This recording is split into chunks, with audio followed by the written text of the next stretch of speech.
Thank you for watching QTV with the news. My name is Diana Sumbwe. We take a look at our top stories. At least 13 people died in 11 road traffic accidents that were recorded during the New Year holiday. And President Edgar Lungu has confirmed attendance of the launch of the National Dialogue on the 18th of January. And now details in our news. President Edgar Lungu has urged the military to maintain discipline as a key component in the defense of the country. President Lungu has encouraged the Zambian army to maintain discipline as it is well known in Africa. Speaking at the swearing-in ceremony of Major General Dennis Alibuzwi as Deputy Zambia Army Commander, President Lungu said discipline should be embraced into all ranks. President Lungu states that all ranks are subject to discipline, hence the need for the new Zambia Army Deputy Commander to work as a team in ensuring that discipline is restored in the army. The head of state has expressed optimism that General Alibuzwi will continue to be a disciplined and loyal senior army officer. I encourage you to continue being disciplined and loyal. I'm saying so because I've seen striking discipline in the ranks and fire of the army. There's nothing which can make you succeed more than having discipline. You have said the prayers concerning responsibility of the army, and I know that with your rich background, you will excel at this position. I'm aware that we are modernizing the army and that we're trying to operations, and we always expect a teamwork between you as Chief of Staff and the Army Commander. I have no doubt that discipline, you are a disciplined officer, and the carry on in that fashion. I'm saying so because somebody was telling me that some others are about discipline. That's a lie. No rank in the country is about discipline. We are all subject to discipline. So I expect you to be in the forefront and ensure that the men and women in uniform are disciplined. And don't wait until long after the events they want to discipline officers. Discipline them, hammer the iron while it's hot, so that you know that you are being punished because of this. Let the punishment be related to the offense committed and timeless. Otherwise, we lose control. Zambia, and I say, your command is not discipline. And speaking to journalists, General Alibuzwi promised that he will work with his staff in ensuring that they abide by the laws of Zambia and reclaim its stance in society. Firstly, let me start by thanking the President of the Republic of Zambia and Commander-in-Chief of the Defense Force for having considered me into this appointment. Being the first day into the appointment, I think my Army Commander put forward these remarks, and therefore I have to recline, we sit and strategize and see the way forward, and then thereafter I'll be able to give you a consolidated interview. As at now, I would just want to thank the President and everyone else and the confidence installed in me, and I think I'm going to execute my duties as prescribed. I just want to remind them that discipline is the cornerstone of any military force, and therefore we have to abide by the prescribed law, that is the Cap 106 of the laws of Zambia. For now, I think we have to focus on that and reclaim our stand in society. At least 13 people were killed in 11 fatal road traffic accidents that were recorded during the New Year holiday. Police spokesperson Esther Katongo says a total of 120 accidents were reported during the New Year holiday from the 31st December 2018 to the 2nd of January 2019. Ms. Katongo has told Q News in a statement that from the 120 recorded accidents, 14 were serious and that at least 15 persons were seriously injured. She says 33 others were slight serious accidents in which 35 persons suffered slight injuries. Ms. Katongo states that the remaining 62 accidents, however, only caused damage to motor vehicles involved. She has attributed the reduced number of accidents recorded during the New Year holiday to increased presence of road traffic officers in conjunction with Road Transport and Safety Agency RATSA. President Edgar Lungu has confirmed attendance of the launch of the National Dialogue, which is scheduled to take place on 18th January this year. Zambia Conference of Catholic Bishops, ZCCB Secretary General Cleophas Lungu has confirmed to QTV News via telephone that this is after consulting State House. Father Lungu states that the date for the launch of the National Dialogue was thus only announced after President Lungu agreed that he would be available. He has also dismissed as confusion meant to divide the nation accusations that the three church mother bodies leading the National Dialogue have improvised their own agenda items. The ZCCB Secretary General has clarified that there is in fact no agenda for the National Dialogue that has been set at present. He says the ZCCB Evangelical Fellowship of Zambia EFZ, Council of Churches in Zambia CCZ are still receiving submissions from various stakeholders of what the agenda for the dialogue process will be. Father Lungu says this means that there will be a time when the agenda of the National Dialogue will be announced to the nation after the official launch of the dialogue process on the 18th of January. He says this also entails that the official launch of the National Dialogue will not be used for discussing the agenda items of the process. But at this point in time, we do not have any agenda at all. And when people refer to the 18th of January, that is not, again, a meeting where people would discuss agenda items. It is a mere launch of the process, the official launch. There shall come a time when all stakeholders will be convened and they will definitely consider proposed agenda items, and like any other meeting, people will be free to vote for or against an agenda item. So that is not near the truth. It is very near falsehoods that are aimed to divide the nation and to deprive the Zambian people, or well-meaning Zambians, of the dialogue, which is so necessary if we are to build a Zambia that is united, a Zambia that is peaceful, a Zambia that is reconciled. So I believe that that is clear. And political players interested in seeing through the National Dialogue succeed have been cancelled to realize they are dealing with an extremely sensitive process. United Liberal Party ULB President Sakwiba Skota is advising all those involved in the National Dialogue to show maturity and sensitivity as such a national matter requires. Mr. Skota has urged both the church and political parties to be alive to the fact that when dealing with such sensitive matters, it is wise not to converse through the media. In an interview with Q News, Mr. Skota states that doing things in the media poses a danger of some people posturing for the benefit of grandstanding. The ULP leader says this implies that there is need for direct interaction in closed-doors meetings with all those involved in the dialogue process.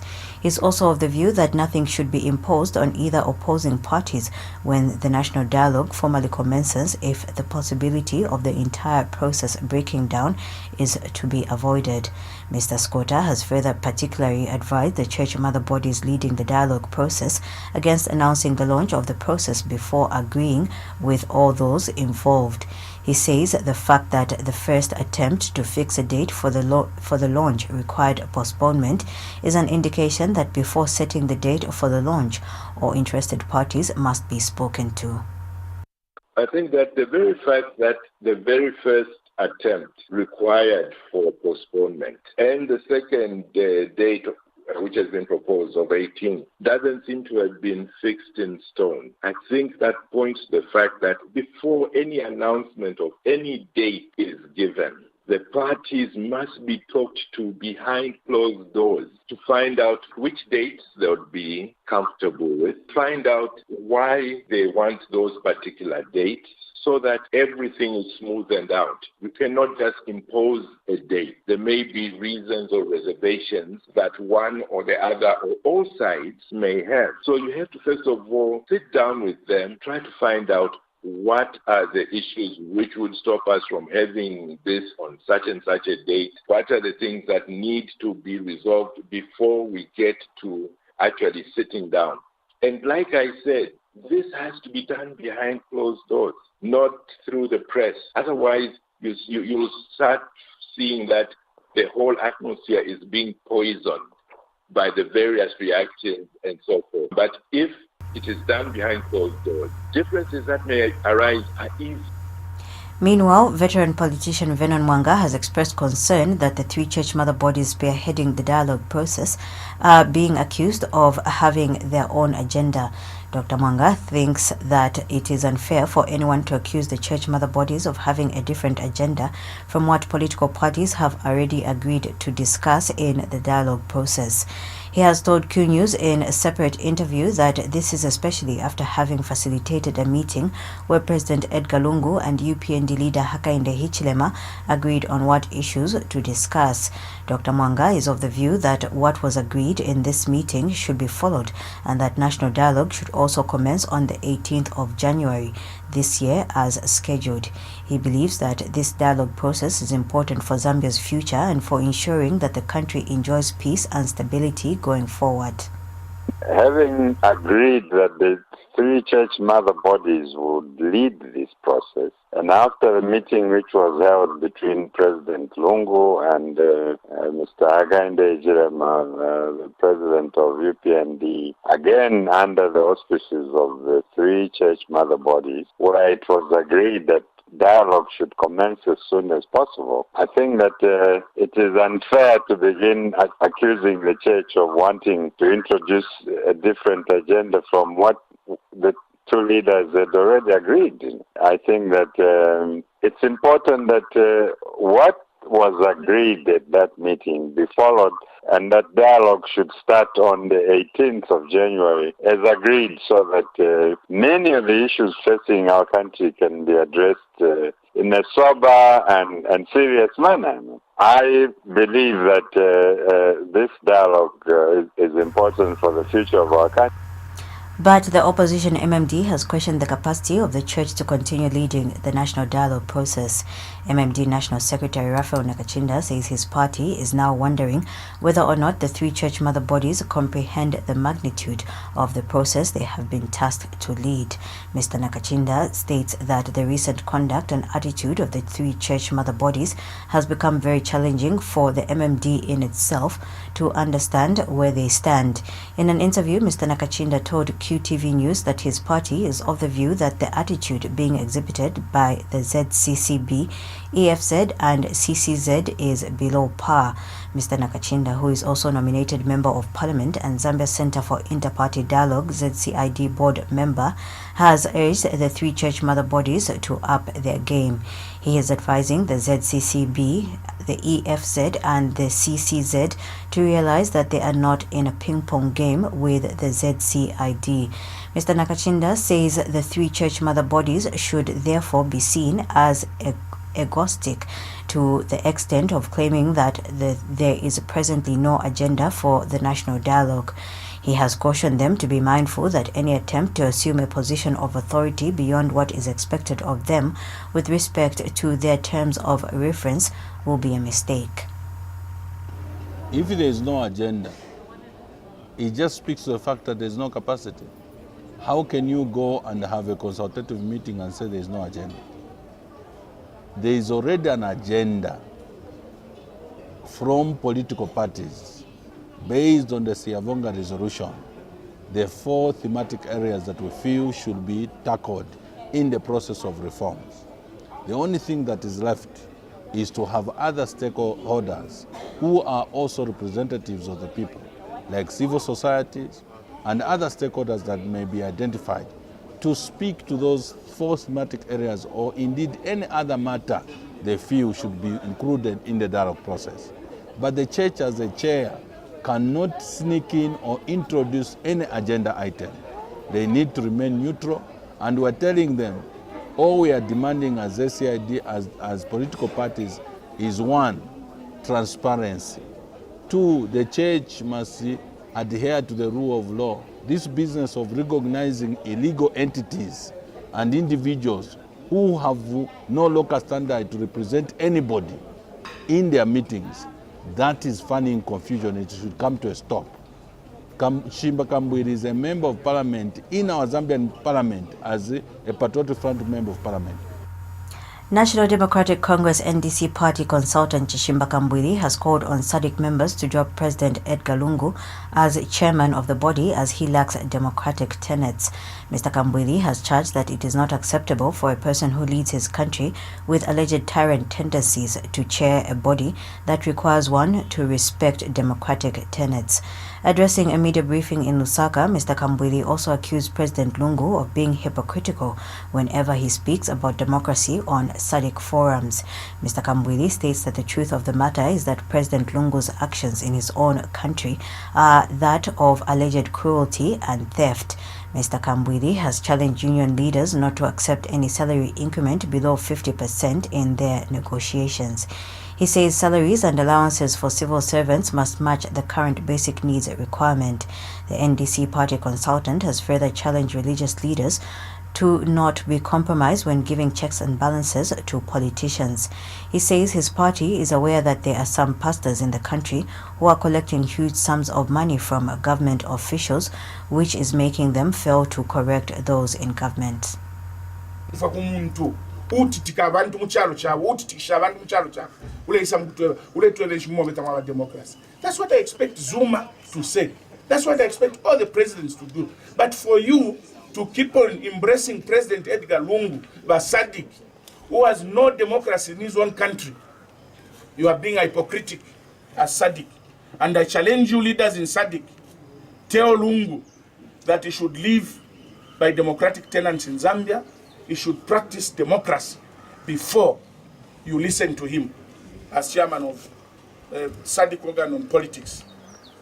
Because that man is not a Democrat. You cannot drink in the cup of the Lord and drink from the cup of the devil at the same time. You must choose whether to be a Democrat or to be a tyrant.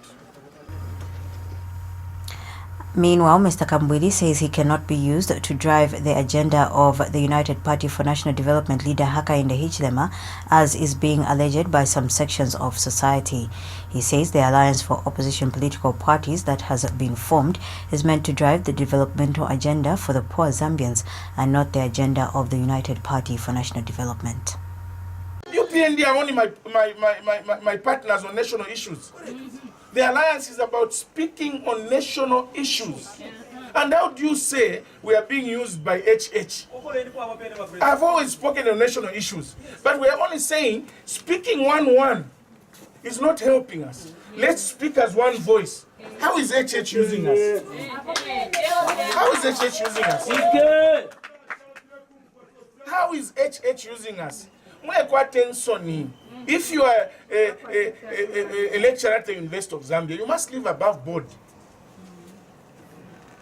Ngoma, political activist, na mwaranda wa mpela tu kwacha. Nelson tamwa kwata. If a lecturer at the university could mwa aba kulomba fie, kachita issue statement wasa kupela ko 5,000 kuchaba chalo. We expect lecturers at the university to have integrity. Nobody is being used by anybody.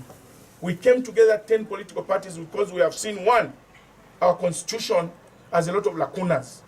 We need to speak as one voice to control that. Secondly, all the political parties are not being given permits to hold meetings except MMD and PF. All the political parties are not allowed to The Kalomo-based health worker who is alleged to have refused to attend to a client at a health facility due to tribal differences has been suspended pending investigations. Minister of Health Chitalo Chilufya has told a media briefing that his ministry does not condone the level of unprofessionalism the said health worker is alleged to have exhibited. Dr. Chilufya explains that government pursues universal health delivery and wants to do so for all people without any form of discrimination. The said male nurse is said to have denied services to a mother who took her child to a health facility for not speaking Tonga language.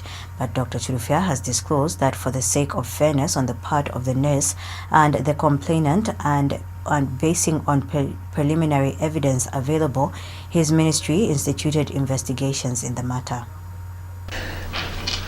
This allegation is of a very serious nature and it attracts professional attention, professional disciplinary attention. Now, I want to state from the word go that the Zambian government, led by His Excellency Mr. Edgar Chagwa Lungu, does not condone tribalism in its operations generally and in the Ministry of Health in particular. We pursue universal health coverage, and we want to provide health services to every Zambian, leaving no one behind. And this is independent of your race, your tribe. Meanwhile, Dr. Chirufya has disclosed that the 3-year-old boy that was found with 33 needles embedded in his body will on Monday, 7th January 2019, undergo the first operation at the University Teaching Hospital, UTH. And Dr. Chirufya has revealed that the conjoined twins born in Kabwe last month are in a critical condition. He says the twins who were rushed to UTH are admitted to the neonatal intensive care unit. On Monday, next week, Monday the 7th of January, we will be conducting the first operation at the University Teaching Hospital on this child. It will be guided by a special procedure we call fluoroscopy. So it will be a fluoroscopy guided procedure to remove the superficial bodies, foreign bodies. We will then determine the next course of action, and we will consider using the cardiac catheterization laboratory, which is another specialized tools that we use when we are doing closed heart surgery or closed operations that are within the thoracic cavity, or indeed that are deep-seated. We will then address. About 60 million kwacha is owed to local contractors by government for the construction of school facilities at various public universities and both primary and secondary schools across the nation.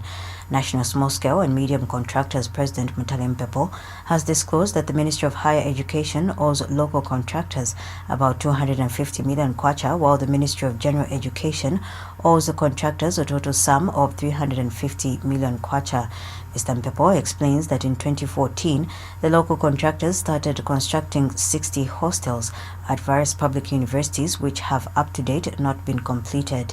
He has further disclosed that between the years 2008 and 2012, local contractors were engaged to construct various schools by the Ministry of General Education, which has also stalled for a long time. Mr. Mpepo says if government cares about the country's education sector, it should quickly find the money to pay the contractors as well as complete the construction works, adding that the 250 million United States dollars required to complete these works is not a lot. Mr. Mpepo adds that government should also realize that the lack of completion of some of these projects has greatly impacted on the quality of education being delivered in the country's institutions of learning. When it comes to general education, from the year 2008 to 2012, we also started constructing 50 schools around the country. 50 schools around the country, but up to now they are not yet completed. 50 to 75% has been done on these schools, including hostels. 50 to 75%. Meaning, what is remaining is not so big. Government can easily find resources to complete these projects. I do not want to overemphasize, because I've labored to say without education the nation is dead.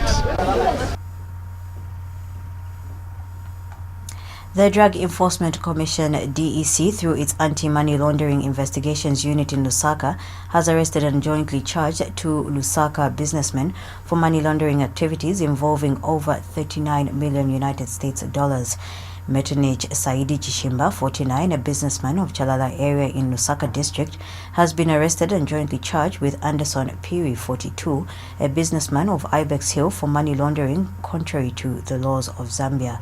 Particulars of the offense are that Metonich Saidi Chishimba, on dates unknown, but between 7th October 2015 and 31st December 2017, jointly and whilst acting together with Anderson Piri and other persons unknown with intent to defraud, did forge contract documents purporting that the Road Development Agency and the National Road Fund Agency had signed a contract with Drum and Bitumen Isfahan of Iran for the supply of 100,000 metric tons of bitumen with a total contract value of over 39 million United States dollars, when in fact not.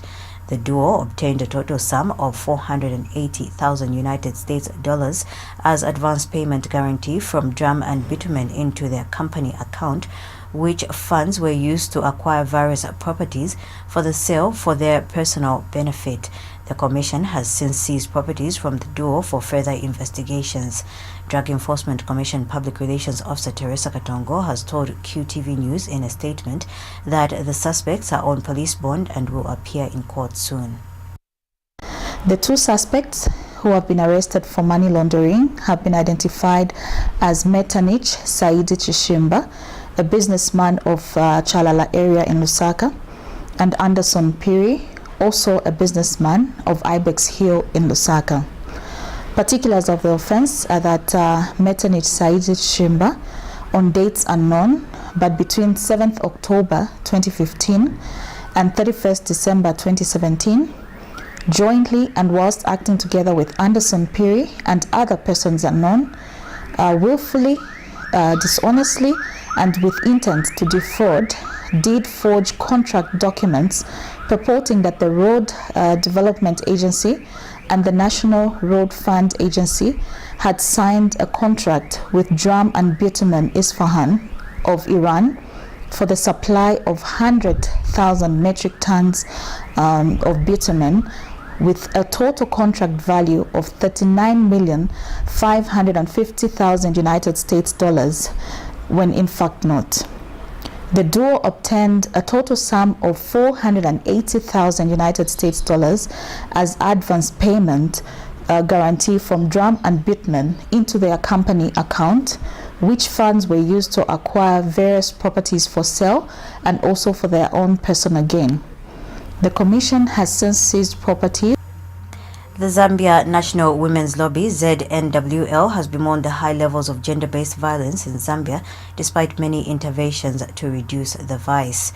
National Board Chairperson Beauty Katebe has also noted an upsurge in cyberbullying of women, which is a source of concern. She has told QTV News in an interview and has expressed optimism that in 2019, new and effective ways of combating gender-based violence and cyberbullying will be sought by the relevant stakeholders. Ms. Katebe has reiterated her organization's commitment to continue to initiate and implement efforts to end gender-based violence and other human rights abuses, such as early marriages, because they are public health concerns and obstacles to gender equality and development.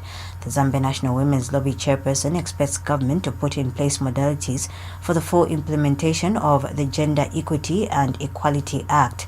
She has noted the need to reposition the role of the Ministry of Gender as a key institutional framework in implementing gender mainstreaming and operationalization of the Gender Equity and Equality Commission. Ms. Katebe also expects a roadmap for the implementation of the Anti-Gender-Based Violence Act, which was enacted in 2011. It is important that sufficient resources are allocated towards the implementation of the Act so that men and women, girls and boys are protected against gender-based violence, she notes. Evangelical Youth Alliance International, EYAI, has welcomed the move by government to bring to light the hidden truth about the privatization in Zambia. EYAI Executive Director Reverend Moses Lungu says the idea of holding accountable those who were involved in the privatization of state-owned companies should not, however, be misunderstood. He says it is important to allow the inquiry into privatization of national assets take place so that each one of those who took part in the process can be held accountable. Let us not confuse this. Let us not mudsling the whole idea of holding accountable those that were involved in the privatization of the state-owned companies, because it affected, it destroyed families, it destroyed people that labored, who were looking forward to receiving their pensions. To date, their plight is in the dilemma. They don't even know where to start from to make claims. So it is just a right thing to allow the inquiry to take place so that each one of us is held accountable and is answerable to their actions during this time. So there is nothing like witch hunt. No. Let us do it with open hearts and let us establish the truth. Maybe God will forgive us. Then we will stop misplacing blame on President Edgar Chagwa Lungu for the misery that people are wallowing in. Zambians don't deserve this, but we know. The Civil Society for Poverty Reduction, CSPR, has stressed the need for Zambia to invest more funds into the education sector. This comes to light as Chipata District Commissioner Kalunga Zulu disclosed that more than 5,000 girls have been impregnated in the third quarter of 2018 in Chipata District alone in Eastern Province.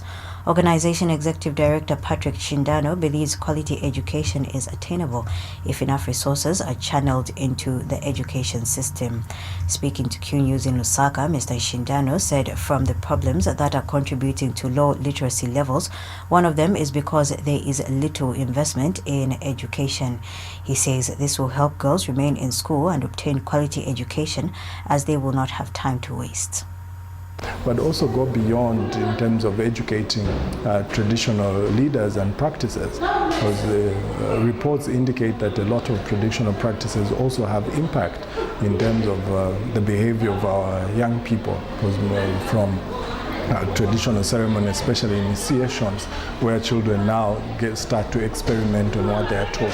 So we need to change the traditions in terms of what is being taught to our children and learn to value their education, but also beyond that, the impact that some of these things have on their well-being as young people, so that they can become more productive.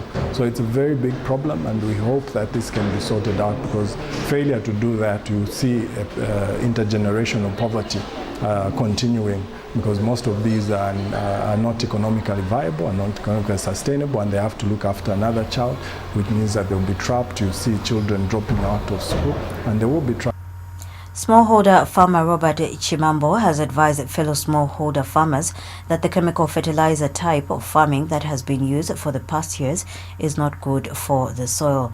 Mr. Chimambo says there is need to go back to a system of agroecology where farmers develop their own seeds that are adaptive to the climate conditions they farm in. He says this will, however, mean adopting the integrated type of farming that allows to grow a variety of crops as well as animal rearing. We need to go back to a system of agriculture, agroecology, where we develop our own seed, which will be adapted to the condition in which we live in. And a lot of that will need to go to do integrated farming, where you are not just farming maize, but you're farming maize, you're farming goats, you're farming other things, but integrated them in your farm, like our ducks, you do fish farming, So all these are integrated. That way you create a wealth. Yeah, other than just doing this monocropping. So my advice is that as smallholder farmers, the route we've been pushed for the last 30, 40 years, the fertilizer, it's a dead end. Fertilizer ya shoka, ntaka yatu. So we need to go and re-fertilize. There's a very good example someone told me. Farming God's way means like a mother. You feed the mother so that she's healthy, so that she in turn can feed the baby. But if the mother is malnutrition, even the baby ultimately, even if you feed the child. But to end the news, we recap on stories making headlines. At least 13 people died in 11 fatal road traffic accidents that were recorded during the New Year holiday. And President Edgar Lungu has confirmed attendance of the launch of the National Dialogue on the 18th of January. On that note, we come to the end of the news. From me, Dana Sumbwe. Thank you for watching.